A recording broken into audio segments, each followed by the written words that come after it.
Our citizens represent fifth largest number of migrants crossing the Mediterranean Sea and into Europe.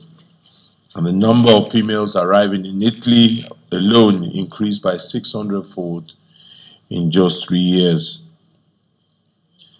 What about those who perished along the way, who are sucked into the void between the desert and the raging sea?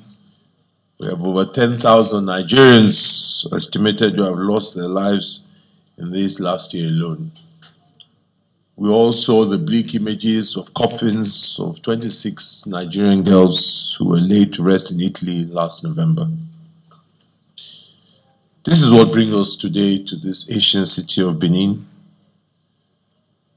His Excellency Godwin Basiki declared early this month that this irregular migration of Edo citizens had reached epidemic level.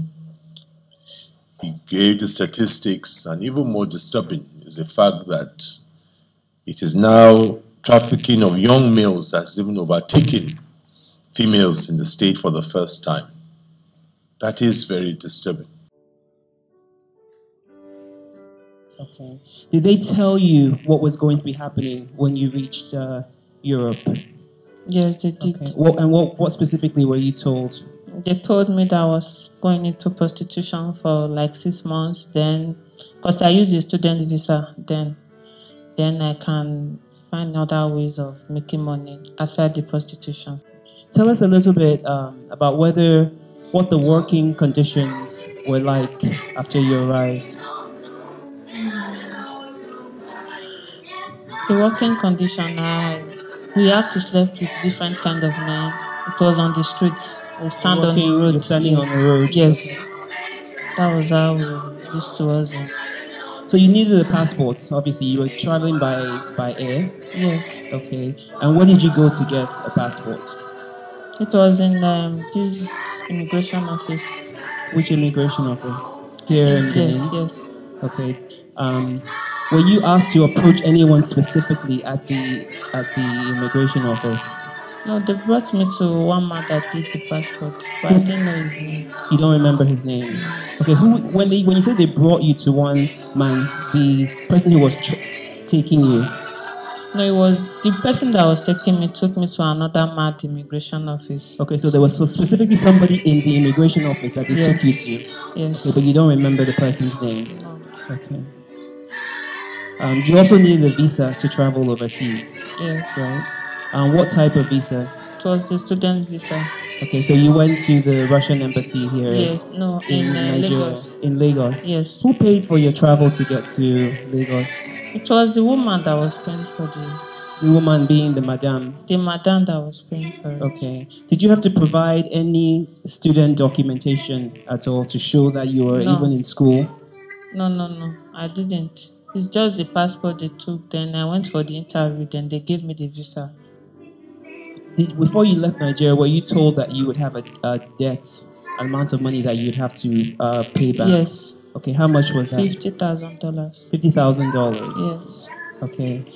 And how long did they tell you that it would take you to pay off that amount of money? They said within the period of 1 year. So when you left Nigeria, what were your hopes? What were your dreams?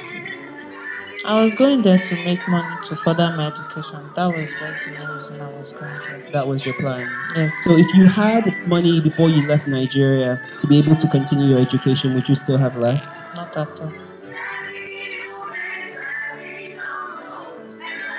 Do you know if the madam that you started working for, do you know if she too had been trafficked herself? I think so, because then she used to say she will also pay the madam, so somebody trafficked her. So somebody trafficked her, and then she also became a madam and started trafficking other girls? Yes. Okay. And how many hours per day were you working? We leave the home maybe during the winter. We leave the home by 8. We'll come back by 8 in the 3 morning. or 4. And come back by 3 or 4. 3 or 4 in the afternoon? In the next morning. The next morning. So between 8 and 3 and 4? 3 in the evening. 3 in the evening. Then early in the morning by 3 or 4 we'll be at home. Okay. It depends on how the work goes. Okay. And how many days a week were you working? Every day.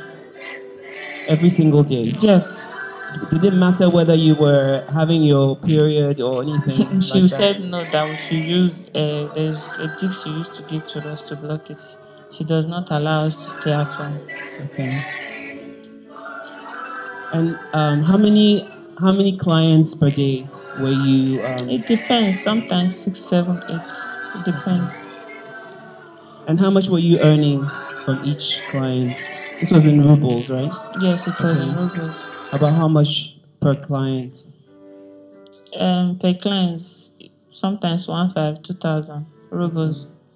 And that's about $25 per client. And how much were you earning in an entire day on average? Sometimes 10, 15. If we are lucky, 15. 15,000 Ruble. rubles. Okay. Did you know while you were there whether prostitution was actually legal or illegal in Russia? It was illegal because sometimes police used to arrest us. They would detain us for 3 days, then they'll let us go. But you were never charged with any offense. How many times were you arrested for prostitution in Moscow? It's up to 10 times. So before I came back. Really? Would she ever have to bail you out? So No, you were just released after a few days by yes, the police. Yes. Were you assaulted by anybody else? By clients. Yes. Can you tell us a little bit about that? Were you beaten? Yes, I was beaten. It was 4 of them. Four men. clients. Yes. Beat you up. Yes. Okay. Then I was barely 5 days. I just came. You had only been working for 5 days at that point. Yes, it was just 5 days. Okay. Then I was on the road. They came. It was all night. So they called my madam. They said, this girl does not know how to speak Ruski. Do you still want her to go? She said, no problem that I should go. Nothing they happen. So I went there. I met it was 4 of them. They beat me up. They raped me. They even urinated on me when I asked them to give me water. So in addition to paying the debt, the $50,000 that you were paying, were there any other things that you had to pay your madam for? Yes, we pay for food, clothes, the condom we buy it ourselves. The house rent we also pay. We also contribute money for the house rent. And besides the girls in the house and the madam, was there anybody else living there? Yes, my madam's husband was there. Your madam's husband was also there? Yes, she was married. Okay. Did you ever report any of these crimes? You told us that you were raped, you were beaten. Did you ever report any of these crimes to Russian authorities? No. Okay, why not? Because I don't have any proof now. How will I just go there? If one, I'm a prostitute, they will not believe me. How did you finally get some help? It was through the help of Mr. Ken, a friend of mine who also came back home. Through Mr. Ken, I asked her, how did you come back? She said she came back with the help of Mr. Ken. So I went to meet Mr. Ken. I called him. I said, okay, I'm willing to come back home. I don't want to do prostitution again. Then my madam was in Nigeria. She came for her mother's burial. Okay, so you used the opportunity since she's not around. Okay. So Mr. Ken said, do you have a passport? I said, no, my passport is with the husband. Because she left it with the husband. I said, should he come to the house to collect the passport? I said, no, that I don't want him to know. I don't want her to know, so that she can't go to any juju place to tie me down, so that I will not be willing to come back. So I said, no, that I will come without the passport. So Mr. Ken helped me out in coming back. So did you return to Nigeria with any money? No, not at all. You came completely empty-handed? Yes, because I made up my mind that I wanted to stop the prostitution. And at that point, how much had you paid back to your madam? I've paid up to 15 before coming. $15,000? Yes, aside the food and the house rent. Okay. And when you got back to Nigeria, were you aware of any government programs, any government support that you could receive, either nationally or state level? I was not aware. Can you tell us a little bit about how you started to rebuild your life here in Nigeria? When I came back, things was very rough. I made up my mind that when I get back, I'll stop fornication, I'll stop prostitution, I will not do any of it. So I talked to my boyfriend about it. So he went to pay my bride price. He did the normal thing. things was okay. But after 1 year, he lost his engineer. This was very bad. That was how I ran into Blessing. She was also a Russia trafficker. So she now directed me to PIG. And so after you started working with us, can you tell us a little bit about what your life is like now as a young woman back in Edo State? At least now I'm happy. Okay, what are you doing? I'm into Ankara bag and shoes. So you were able to learn a skill? Yes, Okay. and you also provide me with the materials that I'm using. At least with now I can, and now I have a boss that I can save a little bit of money. So you're saving some money? Yes, I'm saving some money. Okay, you're able to pay your bills. Yes. Okay. How do you have any regrets about your travel? Yes, of course. I regret the whole 2 years I spent there. Okay, why are you feeling regrets about it? Definitely, I must regret it because it was not a good life I want to live there. Do you still have any desire to travel abroad? No, not at all. What would you tell other young women who were thinking about traveling? Because we see all these stories on CNN. We see people drowning, crossing Sahara. What would you tell a young woman who was your age, 19, going on 20, and is thinking now about making the same trip? I would tell them not to go, because they feel that maybe dating two guys this side, if I can date two guys, why can't I go into prostitution? But it's not easy. Sleeping with 8 men a day, it's not easy.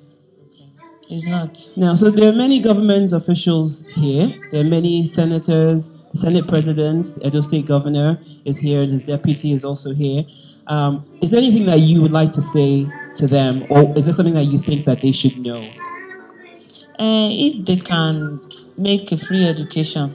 If they can make free education for those that are willing to go to school, then that I was willing to go to school. If I had the opportunity of free education, I wouldn't have traveled that. I would have stayed back and further my education. Then if they can't make the use of education, those ones that are willing to go into learning any skills, they should make free an office for them to learn. Then after learning, they should also provide for them to start up.